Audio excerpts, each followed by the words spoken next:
Very good evening and welcome, friends, to the Sunday edition of Versus. The festival of democracy is in full swing.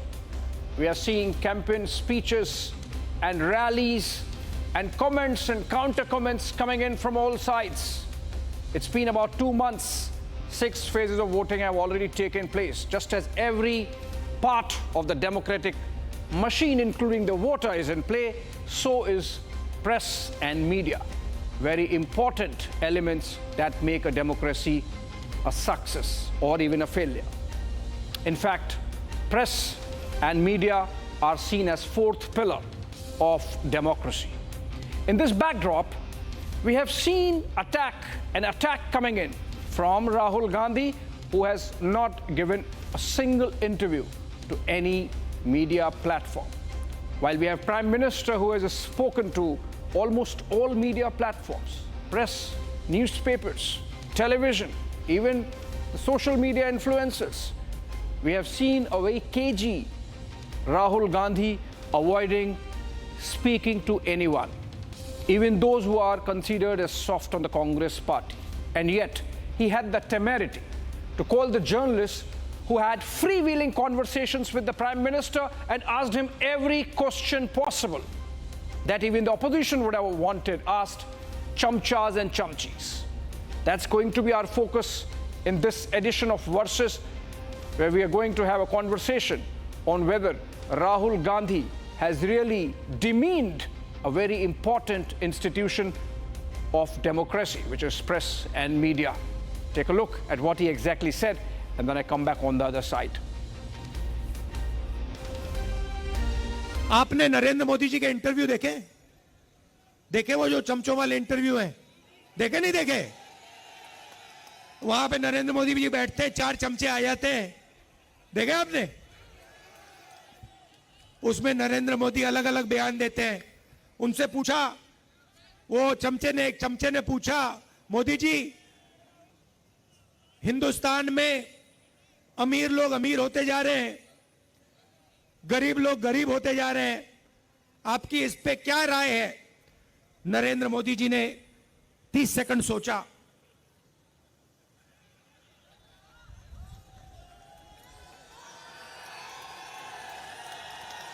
फिर कहते हैं, क्या मैं सबको गरीब कर दूं? अच्छा देखो, कन्हैया है यहां पे। अब कभी कभी मेरे से मिलने आता है, मगर अगर एक दिन कन्हैया मुझसे मिलने आए और मुझे कॉन्फिडेंस में लेके बंद कमरे में कह दे कि राहुल जी, मैं बायोलॉजिकल नहीं हूं, मुझे परमात्मा ने भेजा है, तो मैं कन्हैया से कहूंगा, हाथ जोड़ के कहूंगा, कन्हैया ये बात तू बाहर मत कह दियो, गलती से भी ये बात बाहर मत कह दियो। मगर देश के प्रधानमंत्री चमचों के सामने इंटरव्यू में खुल के कहते हैं, मैं बायोलॉजिकल नहीं हूं, मैं बायोलॉजिकल नहीं हूं। जैसे आप सब हिंदुस्तान की जनता, सारे जीव जो बायोलॉजिकल हैं, उनको नरेंद्र मोदी जी कहते हैं कि भैया आप सब बायोलॉजिकल हो, मैं बायोलॉजिकल नहीं हूं, मुझे परमात्मा ने ऊपर से भेजा है, मिशन के लिए भेजा है। अब अगर भैया सड़क पे आपको ये कोई कह दे, तो आप उसे क्या कहोगे? क्या कहोगे? उसे कहोगे, भैया माफ करो, काम अपना करो, हमें अपना काम करने दो। और उनके चमचे क्या कहते हैं? वाह वाह वाह वाह वाह, क्या बात बोली, परमात्मा ने भेजा है, प्रधानमंत्री को परमात्मा ने भेजा। भैया कैसा भेजा है? कोविड के समय कहता है थाली बजा दो।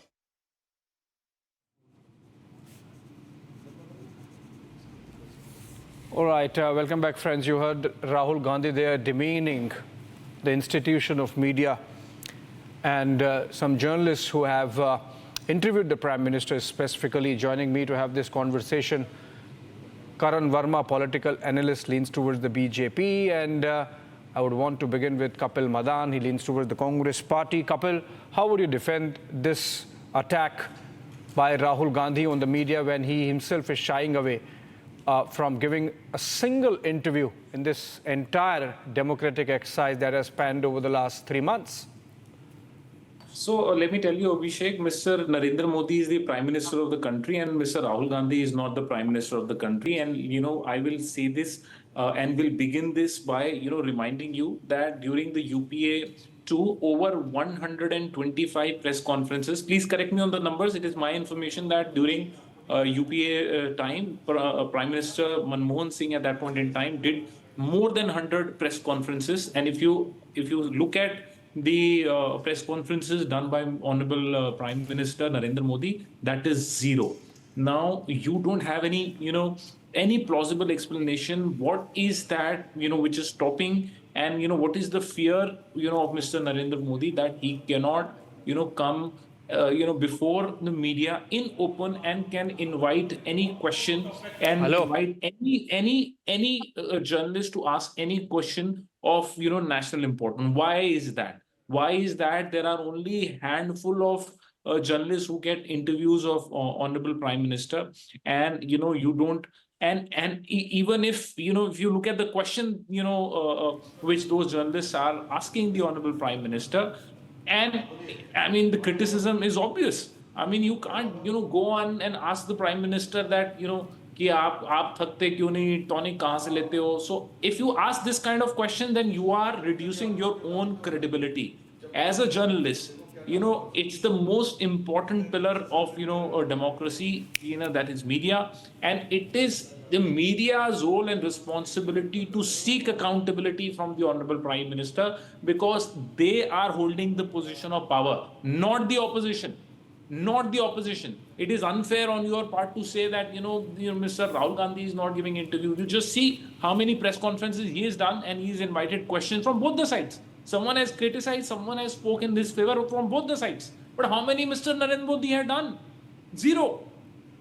And if in those interviews, in fact, I don't know what is stopping you, because I saw an interview, I will not name here, wherein the Honorable Prime Minister said openly that he will not make any polarizing statement, and if he does so, he should not be in any public space.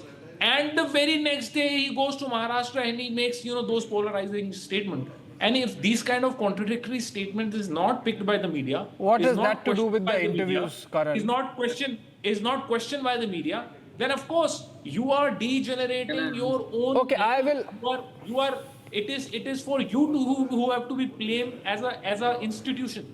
Okay, so Karan, your question also has the answer, because you are saying, why is media not asking? Media asks Prime Minister the question on the polarization issue, not once, twice, maybe a dozen times.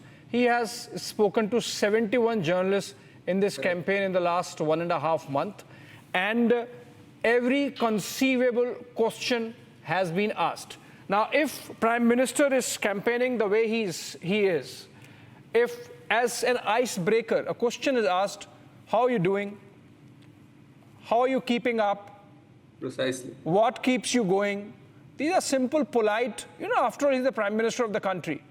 These are simple, polite, icebreaker questions to begin the conversation before each and every possible conceivable question, including what opposition thinks are tough questions, have been asked. But let me get Karan Verma to respond. Karan, the point Kapil is making is that while in the UPA period there were 125 press conferences held, I don't know whether he means that the Prime Minister at that time, Manmohan Singh, addressed those press conferences, or Rahul Gandhi and Sonia Gandhi and Manmohan Singh together. But then he's saying that 125 press conferences, none by the Prime Minister. And that should absolve Rahul Gandhi of any possible interviews where he subjects himself to critical questioning by the media in this election. Okay, so Abhishek, let me just answer to what my good friend Kapil just said. when he says that tough questions haven't been asked of the Prime Minister. I have been with Kapil in so many debates over the last couple of years, and the 5-6 big questions raised by him and many others, all of them were asked to the Prime Minister. CBI, ED, opposition, Prajwal Revanna, Hindu-Muslim, his take on Muslims, how his policy is going to be with regards to all communities. All of these questions have been asked directly to the Prime Minister, not once, multiple times in the last few days. And here is a Prime Minister whose work of 10 years speaks for itself, but he still comes out and speaks, and rightly so. But Rahul Gandhi, who wants to present an alternate vision, doesn't do a single interview. And he quickly maligns the entire media. I mean, there's not one he finds credible. And he says, sab ke sab inke chamche hain. This is coming from a man whose legacy is to bring in the emergency, to bring in the anti-defamation, where he wanted to ensure complete censorship of the press. It could not see the light of the day back in Rajiv Gandhi's days. He keeps quiet when Republic's journalist is picked up in the middle of the night in West Bengal. He keeps mum, continues his alliance nicely so with Mamta, there's not a whimper at that point of time. In Chhattisgarh, when a journalist is arrested and sedition charges are pressed, he keeps quiet. So, this kind of selectivism and this way, this tone and tenor of talking about the Prime Minister, of talking about the media fraternity in general, I think it doesn't augur well for someone who wants to lay claim perhaps to the top job. It shows that not only is he intellectually bankrupt, but he's now given up pretty much because there's nothing left for him to speak about. He should have come forward and said what is his vision. But then he only wants to divide along caste lines, and this divisive rhetoric, he feels he's going to be exposed in an interview when talked about his distribution, when talked about his divisive rhetoric. That is why he has not given one single interview all this while. Kapil, isn't the fear of getting exposed, given the kind of propensity we have seen in Mr. Rahul Gandhi of shooting off the hip, without connecting the dots, without any reference to context, as it is called, and to the embarrassment of the Congress party. So maybe it was a media strategy planned by somebody who thought that maybe Rahul Gandhi would end up embarrassing us day after day. Every day he gives an interview, and that's why these interviews are not given. And so, because you are not giving interviews as part of a strategy, you attack the media for interviewing the Prime Minister, who's happy talking and exposing himself to all possible questions all through the campaign.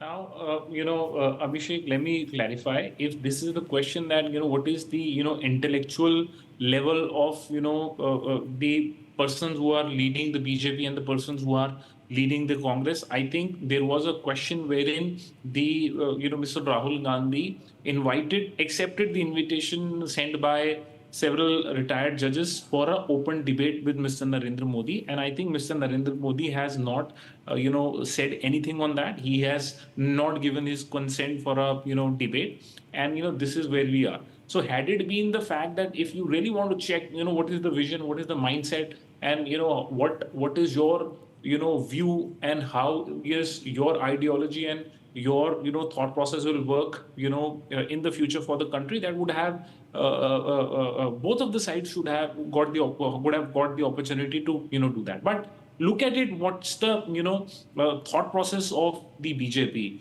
What did they talk about? What did the Honorable talk about? He talked about mutton. He talked about Mangal Sutra. He talked about, they will snatch your property and not in the interviews. Those are stump speeches. Now tell me something. Now tell me something. And recent was the most descapical, wherein he mentioned a word. I don't want to mention it here. And it's embarrassing for me to say it on a national television. I am no one in a public place. But imagine the Honorable Prime Minister using that kind of word, which is used in a very derogatory manner for a woman who performs and dance, and he made that kind of a statement. Imagine that's the kind of thought process you are being seen in public by the Prime Minister. Kapil, you see, there is a difference between stump speeches and interviews. I don't think whatever you said about Prime Minister's campaign. In speeches, you will say, keep on, saying, mutton, Mangal Sutra, What has the other side said, Kapil? snatching What property. has the other side and said? other recent debacle which the Okay, Honorable just no, Modi hold on, to hold on, bhag hold on. jayega. Karan, hold on. What sort of language is that? I'll come to you, Karan, hold on. महंगाई तक नहीं बोल पाए लेकिन मां से कुछ और बोल दिया जो मैं बोलना नहीं चाहता Okay. Now listen. Kapil, you see, because you said that Prime Minister has said so many things, just quoting one comment from Mallikarjun Kharge, which was yesterday. On the Prime Minister, he said that when I tell people don't take poison, don't lick poison, फिर भी वो चाटते हैं. अब मैं क्या करूं?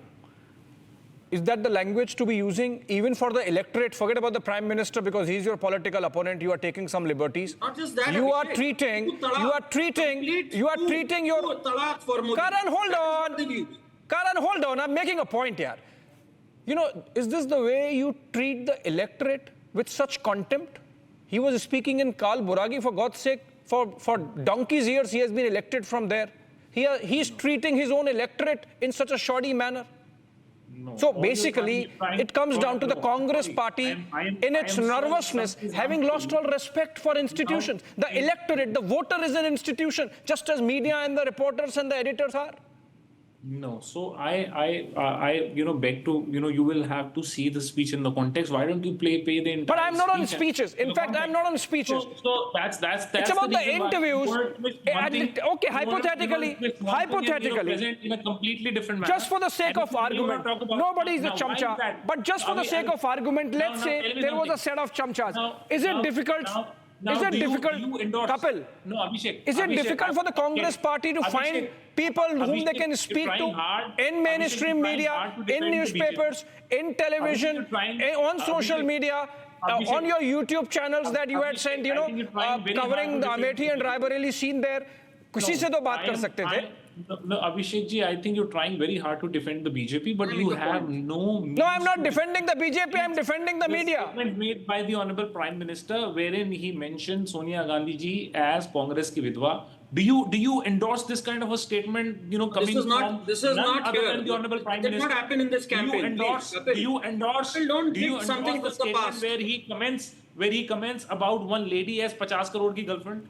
Do you think is it can I make a point? No, I am sorry. I mean, can you accept that none other than the Honorable Prime I think, Minister Kapil, you are a little mistaken, but let Karan respond. The country makes this kind of a Let statement. Karan respond now. Why don't you respond now? Why don't you are defending?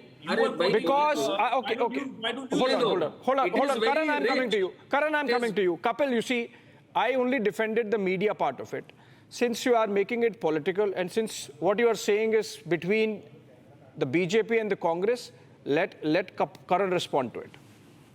Kapil, it is very rich coming from you and your party, where 91 abuses in the last 1 year have been hurled towards the Prime Minister. From boti kar dunga to main Modi ko maar bhi sakta hoon, coming from Nana Patole, who by the way was your Maharashtra Congress chief. So, people in leadership position, Ravan, Bhasmasur, Modi teri kabar khudegi, even 2 days back, what did Rahul Gandhi say? Tu bhag ja Modi. He uses tu regularly for Narendra Modi. But he is not a whiner. Modi is not going to complain that, oh, he said this to me. He is not going to cast aspersions on one entire institution. What were the left-wing YouTubers doing during Bharat Jodo Yatra? What were they saying? Oh, Rahul Gandhi is a tapasvi. He can walk around in a shirt at 6 degrees. Look, we have a tapasvi amongst us. What were they doing? Were they not resorting to sycophancy of the lowest order? Even to them, Rahul Gandhi has not given an interview because he knows he is factually incorrect on so many counts that he'll be exposed. So please don't play this victim game that Rahul Gandhi has been abused and the Prime Minister has used this word. Karan, he has taken more abuse than anyone, the Prime Minister. Karan, let me try to put it differently to Kapil and see if he gives an honest answer. Kapil, we live in times where everyone has an opinion. Even as journalists, we are entitled to our opinions. And the fact of the matter is that so long as there is a disclosure about your leanings, it's fine. My question is, Kapil, that just as there are, and it's a fact of life, just as there are BJP-leaning journalists and people in the media, so there are Congress-leaning and left-leaning journalists and media persons in the profession. For the longest period of time, in fact, they have had a stranglehold on what is called the deciding ecosystem insofar as Delhi is concerned. I'm sure the Congress party could have found maybe dozen, 2 dozen, but definitely at least 3, 4, with whom Rahul Gandhi could have had a friendly conversation. Why? Why did it not happen? And I'm sorry if you just, his speeches, if you just check his social media account, he's been speaking to journalists left, right, and center. He is not. Now the only difference is that he does not give, the scripted interviews wherein, the questions of these manners are asked. I mean, it's bizarre that, we are having a general elections in the country and you're asking these kind of questions to the Honorable Prime Minister. I mean, this is absolutely, to my, mind and understanding, is absolutely rubbish. Which questions? Please tell me. Which questions are you referring to? Tonic, आप थकते क्यों नहीं हो कि आप Kapil. Sorry, आप बताइए कब था ये question? Kapil. I am sorry. Kapil. Which questions? What is the vision for the people? Kapil, okay, you think that has not been asked? You think that the vision for the people has not been asked? Are you suggesting that vision for the people has not been asked? You're just picking 71 interviews on an average, every interview having 15 to 20 questions, main questions, with follow-up questions, which means something, which means, one question, which means something like 1,400 to 1,500 questions asked of the Prime Minister, and you are just stuck on one. How is the Prime Minister doing? Which is typically an icebreaker opening question, right? Only once or twice, perhaps, of the 1,400, 1,500 questions asked. Is it not really unfair? And you are trying to do an absolutely indefensible, difficult job of defending Rahul Gandhi when there is no defense. That he has been abusive of a democratic platform which perhaps runs in the Gandhi family DNA. We have seen it. Remember, Kapil, you are a lawyer. India's First Amendment was about throttling press freedom, unlike in the United States where the First Amendment makes press freedom absolutely absolute, right? Now, Abhishek, just give me 30 seconds. I'll have one question. आपने vaccination कौन सी ली थी? आप बताओ. कौन सी vaccination ली थी? Covishield ली थी कि नहीं ली थी? What's wrong with that? ली थी कि नहीं ली थी? No, What's I'm wrong asking you with a question. Did you took Covishield or not? Did you took Covishield vaccination or not? You're asking me? I took it. At least, yes. I am asking you, and I am also telling you that I took Covishield, and the company that has manufactured Covishield has admitted that there are severe consequences of it. You tell me in one interview this question was asked to the Honorable Prime Minister or not. एक बता दो. आपने 70 interviews के लिए नाम दिए, 70 journalist के नाम दिए. एक उसमें से बता दो कि किसी ने ये एक सवाल पूछा. एक. When did that happen? Challenge. When did that happen? No, when did that happen? It's not about Covishield. No. It has been denied. It has been denied. Is it not a question worth asking? Is it not a question? Do you trivialize this issue or not? You tell me. It has been denied by Covishield. No, Kapil, you are picking. You will release the entire credibility of the interview. No. You will cast aspersions on every journalist just because one question of your choice has not been asked. Kapil, What sort of argument is this? No, Kapil. Covishield had been withdrawn. You tell me one. Kapil, it would have been fantastic. No, Kapil. It would have been fantastic. It would have been fantastic. No, I am sorry. No, I am sorry. No, it would have been fantastic had Rahul Gandhi spoken to the media persons, even if of his choice, But then the reason obviously is because, as I said initially, it's likely that the Congress party backroom boys thought that it might be an embarrassment, so better shoot the messenger rather than deal with an important institution of democracy. That seems to be the case. On that note, I come to an end of this conversation. I've run out of time. Thank you so much, Kapil and Karan, for joining us and having this lively conversation. Short break on the other side. Across the nation, across the republic with Deepak.